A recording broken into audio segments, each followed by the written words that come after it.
Hello everybody, welcome back to the workshop. So today I'm going to take and talk about a very serious subject that all beginners struggle with and even some more professional smiths struggle with. So thank you for watching this video and let's get into it. Okie doke. So the problem I see a lot of blacksmiths having problems with, beginners and professionals alike, is getting your material hot. As long as the material is not sparkling, get it hotter. You don't want it to sparkle, that's too much oxygen, but get it as hot as you can to forge on it. If you get it very hot, as hot as you can,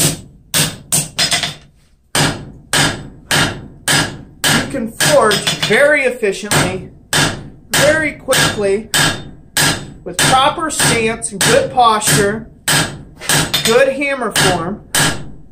This will allow you to smith a lot more progressively, okay? And aggressively is what I meant to say. Okay?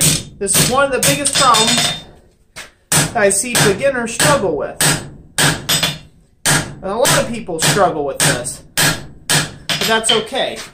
And now I understand certain materials are different. Some materials require a lower temperature, forging temperature.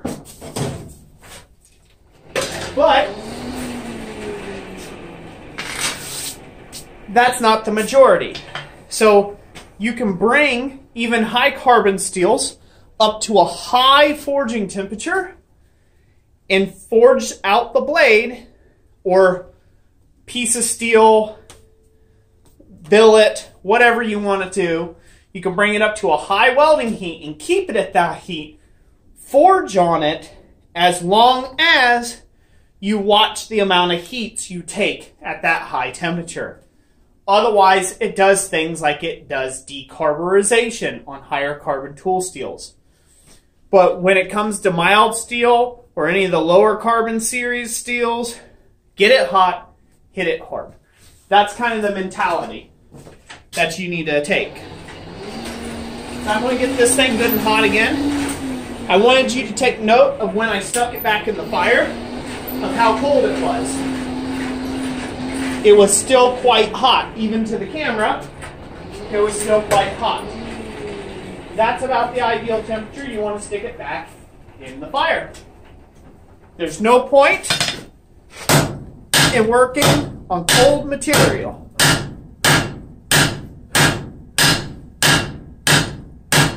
Getting the material hot and working it hard, hitting it hot and hard, is worth more to you than technique, especially as you're beginning.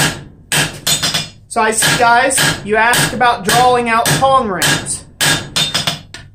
It is very difficult to work out tong rings, but you have got to get your heat hot in this case, okay? It's imperative that you get the heat good and hot as you forge on it. And you can very quickly pull out quite a bit of material in a short amount of time for a tong ring by hand. So as you can see here, this heat here is what you call a cleanup heat, or a planishing heat. You're just going to come in here and knock off the highs. At this temperature, you should not be swinging for the fences. You just want to take and clean stuff up, get things straightened, stuff like that. That's what this heat is used for. Right here. And now that's down to a full black heat. So I hope this will help somebody out there that's maybe been struggling with drawing out tong rings by hand. You do not need a power hammer to take and do this. It's going to cost you more sweat equity, but you can do this. You don't need a power hammer. Just get the piece good and hot and hit it hard. Thank you all for watching this video. I hope you liked it. This video was kind of quick and rushed, so I'm not mad at anybody, so don't think that I'm coming off frustrated or anything like that. I just wanted to pop this video out real quick.